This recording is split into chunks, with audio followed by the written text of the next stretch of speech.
Hi, I'm Femi, and I'm a junior appraiser, and I'm going to be walking you through some of the highlights from the Asian section.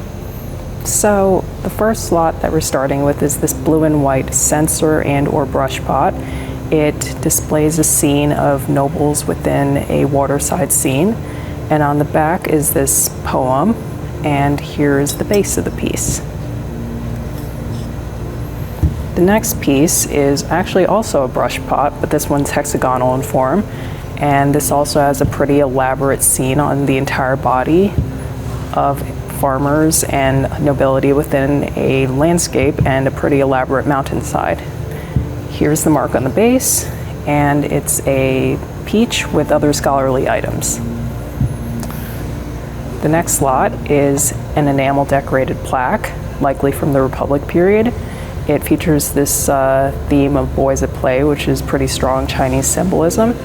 There's the mark at the bottom, and I'm just going to flip it over to the back.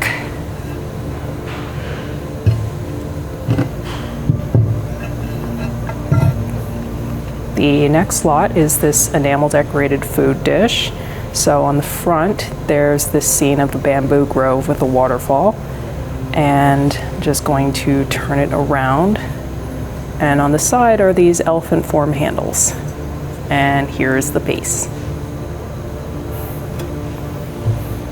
Next are a pair of planters. These are Wu Shuangpu style planters, and they feature scenes of various heroes from the Song period. So these are pretty cool, and here is the base of one of them. There's a 6-character Qianlong mark.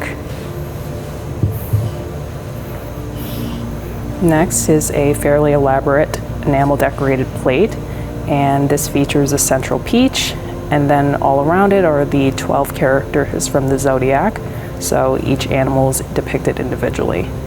And here's the back with bats, and there's a 6-character Guangxi mark.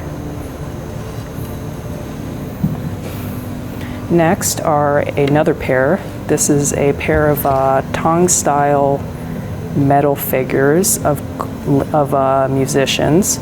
So these two actually come with fitted wooden stands, and here's the base of one of them.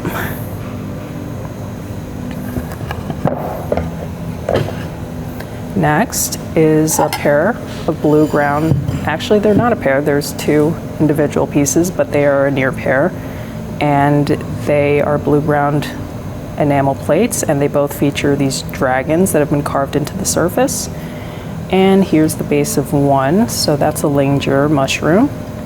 And the next one is a chrysanthemum flower. Moving on to the next slot, this is probably one of my favorites of the sale, and this is a Japanese cloisonne vase. So it features these really elaborate and beautiful scenes of birds and flowers on each side, and ending with the ducks and the other flowers. On the bottom is the mark of Adachi Kanjiro.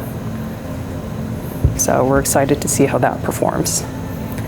Next is two groupings of Japanese wood blocks.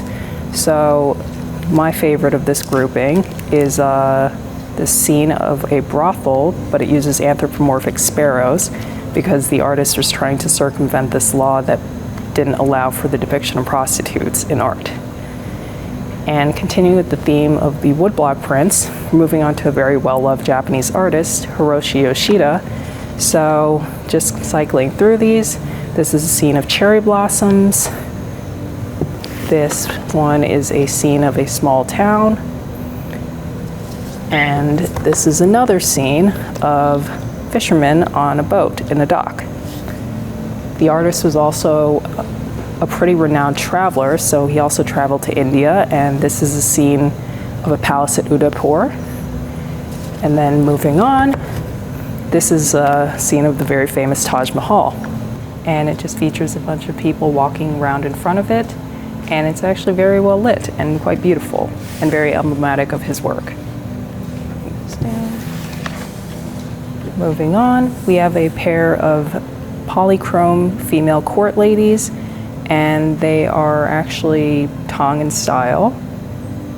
And onto the next lot is the sensor that's actually very interesting. It has Middle Eastern script, so it's possibly one of those Chinese export pieces. I'm going to show you the other side. And on top is this pierced wooden lid, and it's topped by a jade finial that has a squirrel surrounded by flowers. Moving on is this pair of female and male food dogs. They're probably incense burners. You can actually see that the head comes off, and you'd probably be able to put incense in there and watch the smoke come out through the mouths. The last lots that I'm covering are these prints by Toko Shinoda, who was a well-known 20th century post-war artist who worked in this style that's kind of abstract expressionist. She draws a lot on her background as a calligrapher. And that wraps it up. So to check out the rest of the lots, you can look on our website, and we hope to see you at the July 27th sale. Thank you.